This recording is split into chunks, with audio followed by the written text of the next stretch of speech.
Welcome back.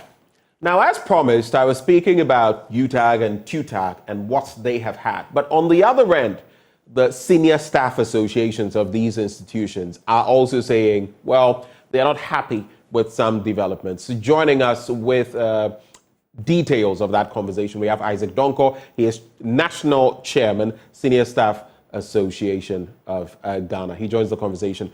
Mr. Donko, a very good morning to you, sir. Good morning, my brother. Thank you for joining us.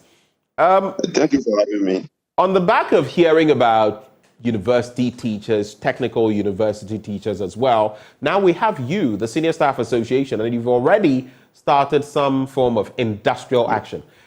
To set the ball rolling, to give context to the conversation, why exactly? What are the things that have led you to this point?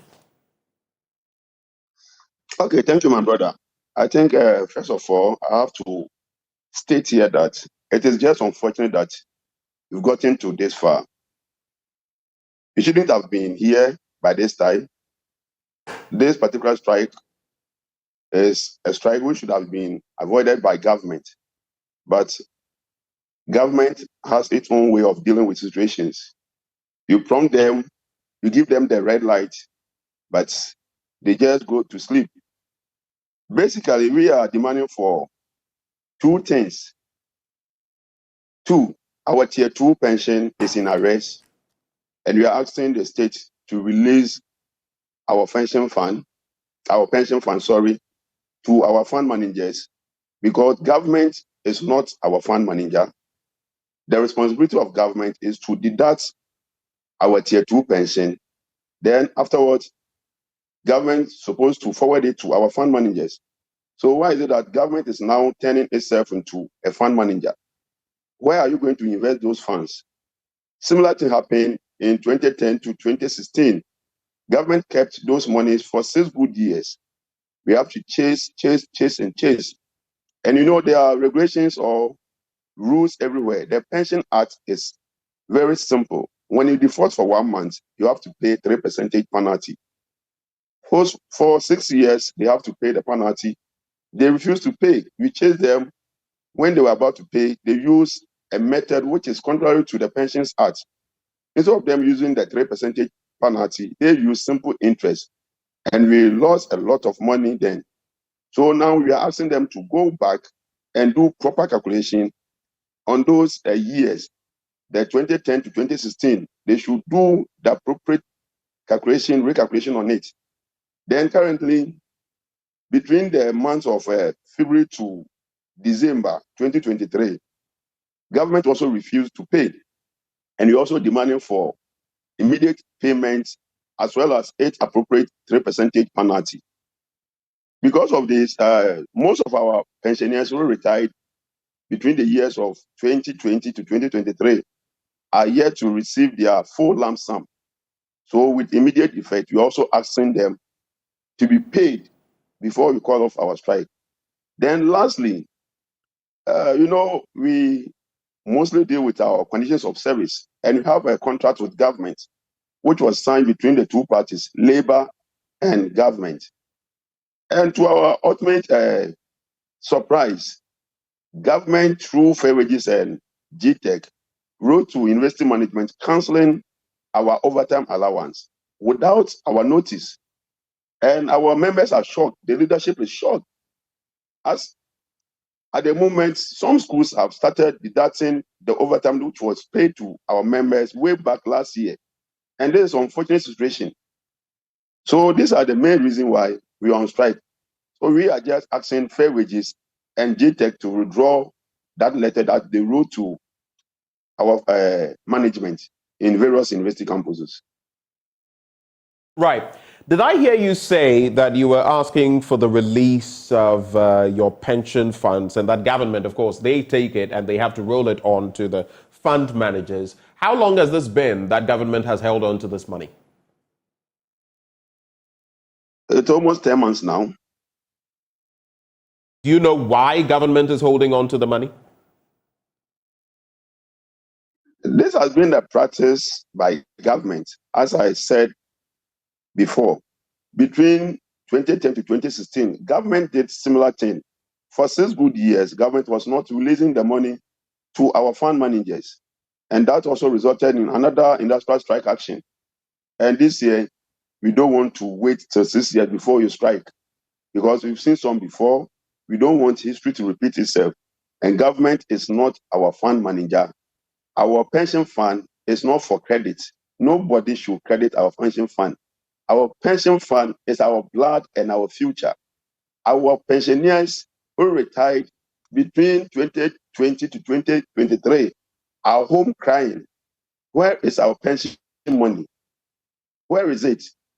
Government should do well and release it. They are not our fund managers. Please. Are you then exhibiting fear that your pension funds could be squandered?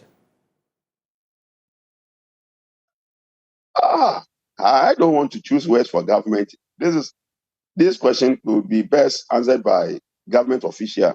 No, but let's face it, Mr. Labor Donko. Relations. If you're concerned about the funds being in the hands of government, then you must have some concerns about how they are likely to use, expend, manage those sums of money, right?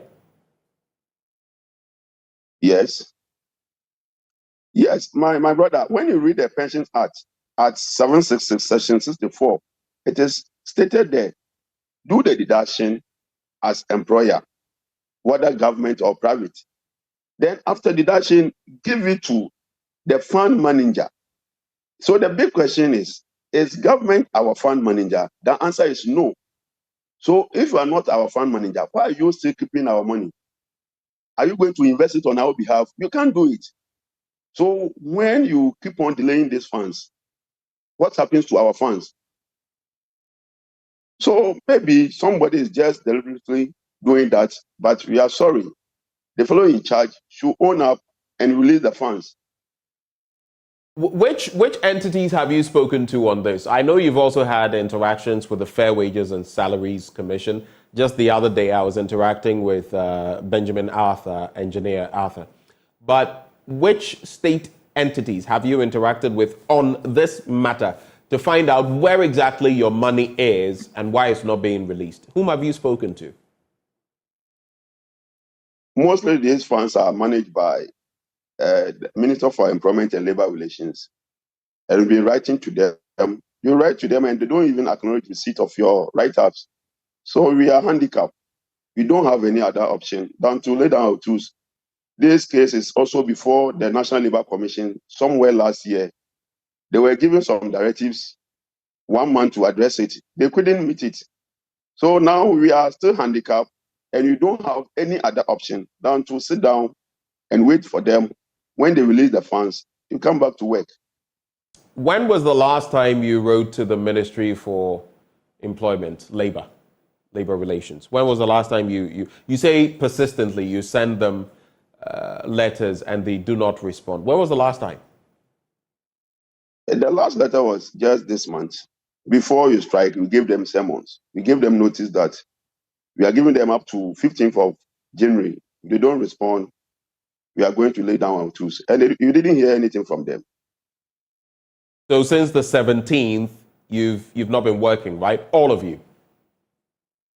Very well. What is the size of your membership, Mr. Donko?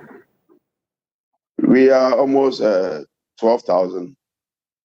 12,000. We are talking about all the public universities in Ghana. We have about 16 or 15 public universities in Ghana.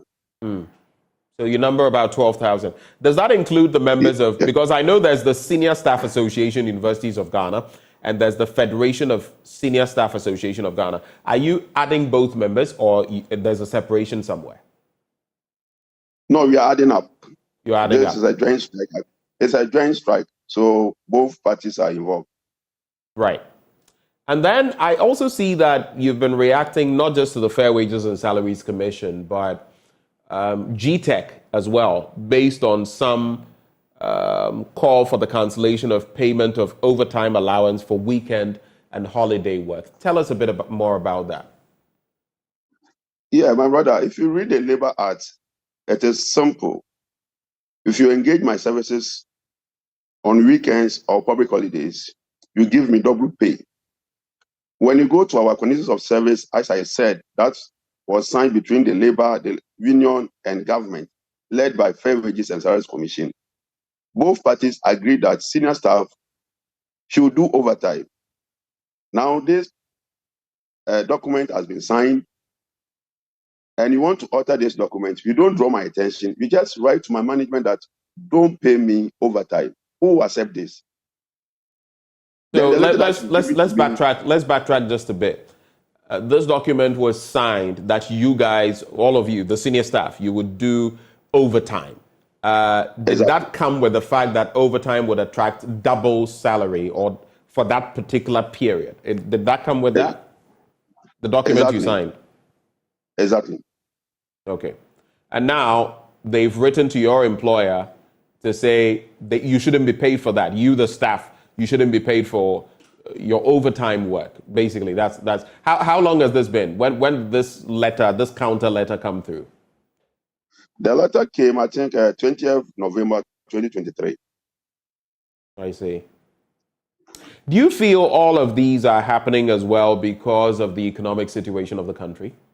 And that maybe there are simply no funds to meet the demands that your outfit is making? It could be a factor, it could be true, it could also be false.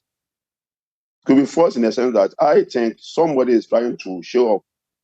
Somebody is trying to show that he is in charge. Somebody is trying to test the waters and see whether he can do something positive for himself or to show that his office work is working. Who could this somebody be? I think these letters are mostly written by GTEC, so I'm making reference to GTEC. Do you have any basis for saying that? Is it merely because these letters are written by them that you feel there may be some power play going on? If you know you have a contract with you and you want to alter the contract, what do? You have to invite the parties involved. Sit us down. Oh, my brothers and sisters, these are the challenges. So henceforth, we are pleading that overtime allowance shouldn't be paid this way, but rather this way.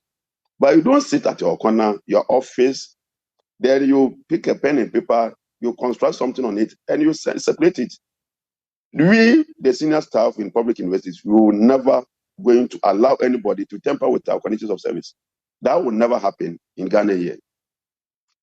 Tell me, there is this thing that is spoken of every now and then, and of course, you mentioned that this situation, even as far as 2013 thereabouts, you had faced a certain similar situations. But sometimes it is said that in some parts of the public service, money meant for some public servants will be sat on by somebody or some group of people, and they may invest the money, make profit before certain payments that are meant to be made are made. Is this something you're aware of? Do you suspect that some of that could be going on with the money belonging genuinely to the Senior Staff Association members? That one I doubt. I don't think so. So tell me, with all of what is happening, your strike is indefinite. Have there been any interactions so far between your outfit, together with the Federation, so when I say your outfit, the two of you, and those on the other side, whether it's the Fair Wages and Salaries Commission, whether it's the Ministry for Employment or anything? Have you had any discussions since the 17th of this month? Thank you, my brother. Yes, first of all, Labour Commission summoned us last week, Thursday. Unfortunately, the time we received their letter, we also had a scheduled meeting, emergency meeting in Tamale. So you couldn't honor the invitation. But we wrote back to them requesting for extension of time. So we requested that they should allow us to meet them coming Wednesday, that's 24th of this month. That is one. Two, I've received some call from Labour, Ministry of Labour and Employment, that 1 month has been paid. If we are not requesting for 1 month, and the 1 month was also paid without the interest, and our demands are stated there, so they should go by what is stated on paper. We are requesting that all the money should be paid in full. Then they should pay the appropriate penalties per month. Each month, we are requesting for 3% penalty against the defaultment. This is not our personal request, but we are using the Pensions Act to speak. Then, moving forward, fair wages are also saying that the letter is in bad taste. They are going to withdraw the letter and allow us to do our overtime. So I think for the overtime aspect, we are getting somewhere. But on the issue of the tier 2, 1 month is not enough. And that 1 month was also paid without interest. And we're also talking about the recalculation of accrued interest in 2010 to 2016. So we have series of issues which should be handled step by step. Now, I'll go back to the point I made earlier about where our country finds itself in terms of finances. Okay, you're making quite a number of demands. Realistically, do you feel they are demands that can be met in the immediate term in terms of all of these? Well, you have to pay this and you have to pay whatever interest upon it for the entire period and all of that. Is it realistic? My brother, sorry, Nigerian man will say that now who calls him? Your duty, according to the law, is to do the deduction from my salary. This is not extra money that you are giving to me. Part of my salary should be taken away and kept for my future use. That is your duty as employer or government. For that one, you don't default. Every month, you do the deduction. The next one is to release the funds every month, monthly, to the fund administrators. And that one, you can't do it. This money shouldn't be part of government chest. So why are you keeping the money in government chest? Are you investing the money? Are you using the money for extra activities?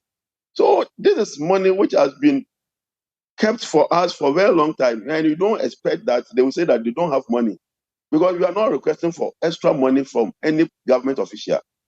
It's our own money that has been deducted from our salaries. So give it to us. Just push it from one account to our fund manager's account. As simple as ABC. And the penalty that we are requesting for, if the money had been released earlier, the fund managers would have also invested the money and get the appropriate interest or reward on those monies. So for the penalty, we are going to take it. All Whether right. there's money, So you are whether the economy is unflinching. hard. You are unbending on that point. As for the penalties, they must be paid. Else, there will be no agreement, right? Exactly. Tell me, you also know the impact this is having on the university communities. You have withdrawn several services, including but not limited to the processing of student admissions and graduations. And of course, we know there's a fresh intake of students, medical services, security, dental care, laboratory facilities, hostel accommodation, mortuary services, laborers, cleaners, maintenance, estate management. This practically means these institutions will come to a grinding halt. Are you also considering what the impact of your actions will be? And mind you, I'm only asking these questions because I must cover certain bases, okay? It is not to say that I do not grasp where you are coming from or what you are calling for. But are you taking stock of all of this and what the impact will be for as long as you are away? My brother, we 100% aware of the impact that our action will bring to the university. Mind you, we are also parents. We take care of our children, and we're supposed to pay school fees, supposed to pay student accommodation. And we know student accommodation nowadays is another topic on its own. Your accommodation fee is even more than your school fees. You have to buy books, Right. give the pocket money. So if you're a parent and you are handicapped, if you're a parent and you are on pension, and you are expecting your pension lump sum to come and it is not forthcoming, how do you even send your child to school? If you're a parent and you've done overtime, it has been paid. And before you realize, the money that has been paid and you spent already is taken away from your salary as money that you own. Then what happens to you? How happy will you be to go to work and work? How can you also send your child to school? So the impact is there, but the impact on us is even more severe than the impact that the institutions are going to bear. So at the moment, you don't have any other choice. As I said, we've given them series of warnings. The writings were just there, the warning signs were there, but they didn't respect us. I'm sorry. Sometimes you have to respect each other. So if you fail to respect me, how do I also respect you back? I can't do that. So every employer's role in the development of Ghana is very important, and you have to take note of that.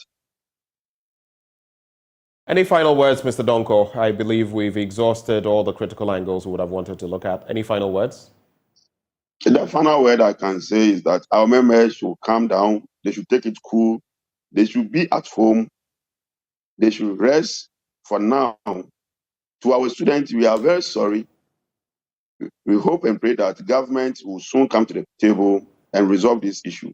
The moment the issues are resolved, we will come back to work and serve them.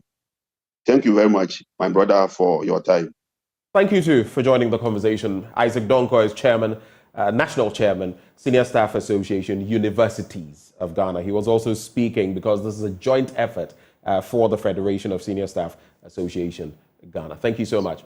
Now, moving on from there, we talk about another crucial aspect of our national life, elections, which often are characterized in some minute ways with electoral violence.